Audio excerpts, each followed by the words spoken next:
do Apple and Samsung's most recent flagship tablets compare? I'm Taylor Martin, this is Pocketnow, and this is the Apple iPad Air versus the Samsung Galaxy Note 10.1 2014 edition.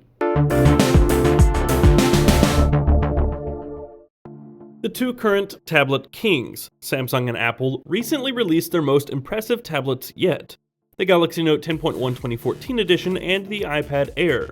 We've now reviewed both tablets, and they each received respectable scores. But which is the better buy? Is Samsung's productivity and multitasking focused tablet more capable, or does Apple's famed content selection still give the iPad a slight advantage? That's what we're here to find out. Both Samsung and Apple took the last year to redesign their flagship models. The Galaxy Note 10.1 bears a strong resemblance to its much smaller sibling, the Galaxy Note 3. It features sharp edges, more squared corners, and a lined faux metal trim instead of the faux brushed metal trim. The backside is also made of a faux leather plastic. The iPad Air now sports the same exact design as the iPad mini. The tapered edges have been traded for rounded edges with a chamfered trim along the front. It's prettier, slimmer, and lighter than all full-sized iPads before it. Speaking of size and weight, the physical footprints of the iPad Air and the new Note 10.1 are remarkably similar. The Galaxy Note 10.1 measures 243mm wide, 171.4mm tall, and 7.9mm thick. The iPad Air is 3.1mm narrower, 1.9mm shorter, and only 0.4mm thinner. The biggest difference is weight. The iPad Air, at only 1 pound, is unbelievably lightweight. That's 478 grams to the Note 10.1's 540 grams. The more interesting part? While producing a marginally smaller and notably more lightweight device, Apple was still able to capture an in-hand feel like no other. The Galaxy Note 10.1 feels nice, but not incredible. It still has that hint of a toy-like feel, but far less so than previous models. The iPad Air is undeniably Apple's most premium tablet yet. Looking inside these tablets, the contrasts are far more obvious. The Galaxy Note 10.1 2014 edition comes with some monster specifications, at least comparatively. The iPad Air, for example, has 1GB of RAM. The Note 10.1 has triple that. Both come in either 16, 32, or 64GB capacities, though the iPad also comes in 128GB option, while the Note 10.1 has a microSD expansion slot for an additional 64GB. The iPad Air has a 5MP camera, while the Note 10.1 has an 8MP shooter. They also come with comparable batteries inside, the Note 10.1 with a 31Wh battery, and the Air with a 32.4Wh cell. And the iPad Air comes with an A7 chipset, which is composed of a quad-core GPU and a dual-core CPU clocked at 1.4 GHz. The Exynos 5 Octa inside the Note 10.1 is composed of two quad-core CPUs, one clocked at 1.9 GHz and the other at 1.3, and a hexa-core GPU. Finally, the displays. At 9.7 inches, the iPad Air's Retina display comes with a resolution of 2048 by 1536 pixels for a total density of 264 pixels per inch. The 10.1-inch super clear LCD on the Note 10.1 bears an even higher resolution, 2560 by 1600 pixels, with a density of 299 pixels per inch.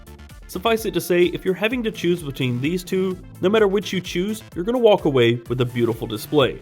The Galaxy Note 10.1's panel is a higher resolution and therefore more crisp and sharp. The iPad's smaller and slightly lower res panel is more true to life and accurate, yet both are comparable in brightness, contrast, and viewing angle. You can't really go wrong with either display, though we favor the Note 10.1's display for one main reason: aspect ratio. At 4:3, the iPad's display still isn't perfect for video playback, but that's truly a minor issue. Lest we forget, the Note 10.1 comes with an integrated stylus tucked away in its upper right corner. Paired with the Wacom digitizer, it's far more accurate and useful than the run-of-the-mill capacitive stylus one might use with the iPad. Not to mention it comes with its own software suite. Frankly, both of these tablets sport great hardware and specifications. However, we have to give the hardware and design edge to the iPad for the far superior build quality and appearance. But know that it's only a slight edge.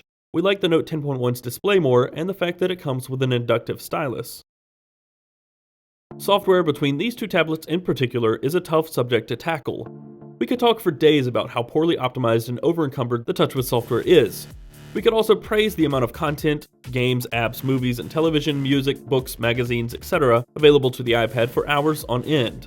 And to be fair, those are very valid points not to be overlooked. The iPad has a virtually endless supply of content, beautiful content, and access to one of the most expansive digital catalogs, period.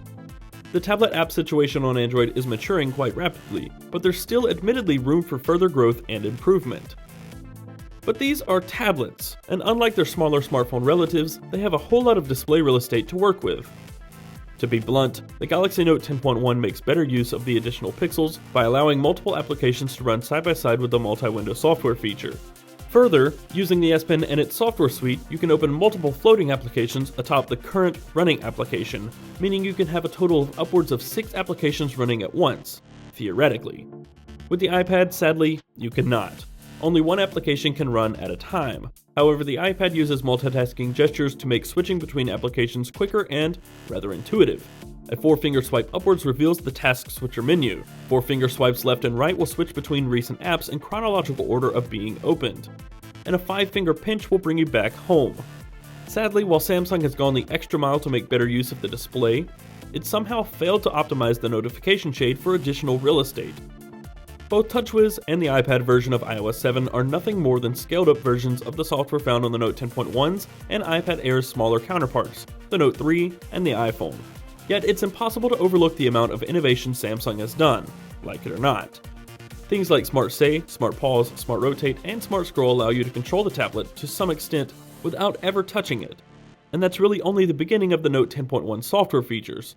For a more in-depth look at these, be sure to check out our full review of the Galaxy Note 3 and Note 10.1 on the Pocketnow site. It's difficult to call either tablet a winner here. The Note 10.1 is undeniably more advanced and optimized for tablet use, but it also comes with a ton of bloat that many may never take advantage of.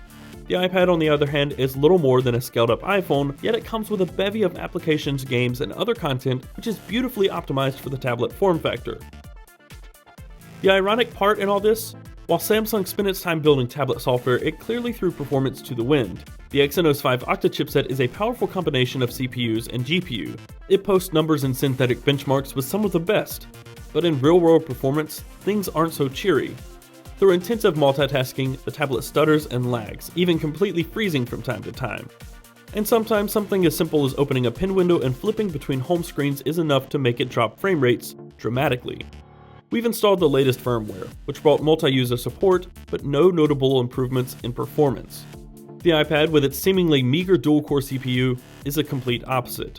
It's always snappy. Applications open quickly, switching between applications happens the instant you use the 4-finger gesture, and it's virtually impossible to bog this tablet down. In benchmarks, both perform well, though we're not typically inclined to believe the story benchmarks tell, since we don't live in a vacuum. Fortunately, the Note 10.1's performance woes don't carry over into gaming or multimedia playback. In fact, it's fantastic in that regard, as is the iPad Air. Speaker performance is sort of the same story. The Galaxy Note 10.1 speakers have a slight advantage in 2 areas: location and volume. They're noticeably louder than the speakers on the Air, and being positioned on opposite ends of the tablet, they provide true stereo sound. The iPad Air speakers, both found along the bottom edge, only separated by the Lightning port, are not quite as loud, yet provide a more full sound with more emphasis on the low end. Battery life, however, is far more comparable between these tablets, at least while in use. During our time with the tablets, we were typically able to last about 2 days to a single charge, and we were unable to kill either tablet in a single day. No complaints there. That said, the iPad Air was particularly great at standby, only dropping 1 to 2% charge over an 8-hour span. Over the same length of time, the Note 10.1 typically dropped anywhere from 10 to 20%. Lastly, the cameras. The Note 10.1 may come with an 8-megapixel camera, but out of the box is set to capture images at 6 megapixels for the 16:9 aspect ratio. The iPad shooter is only 5 megapixels. The Note's stock camera app comes with quite a few more software options out of the box, particularly in image stabilization software for low-light shots and real-time filters. Frankly, none of this matters. 1. These are tablets, and they're not optimal for taking pictures in the first place. 2. The iPad's camera is, simply put, better. In general, it provides images with more contrast, better, more accurate colors, and more detail. The Note 10.1, just as we found in our review, was susceptible to blurry images thanks to a slight shutter lag. If you need a better camera in your tablet, for whatever reason, the iPad is the winner here, but not by a lot. The smartphone will ultimately take better pictures in just about any scenario. What it boils down to is, the iPad is a far more well-rounded tablet. Samsung has come a very, very long way in the past year, and the Note 10.1 2014 edition is evidence of just that. It's an impressive leap for Samsung and has us hopeful for the future of Galaxy Note tablets, but the Note 10.1 is unmistakably poorly optimized. The Exynos 5 Octa chip is problematic, and we can't help but feel it would be a different story if Samsung opted for Qualcomm's Snapdragon 800 chip in this Wi-Fi model over its in-house brand.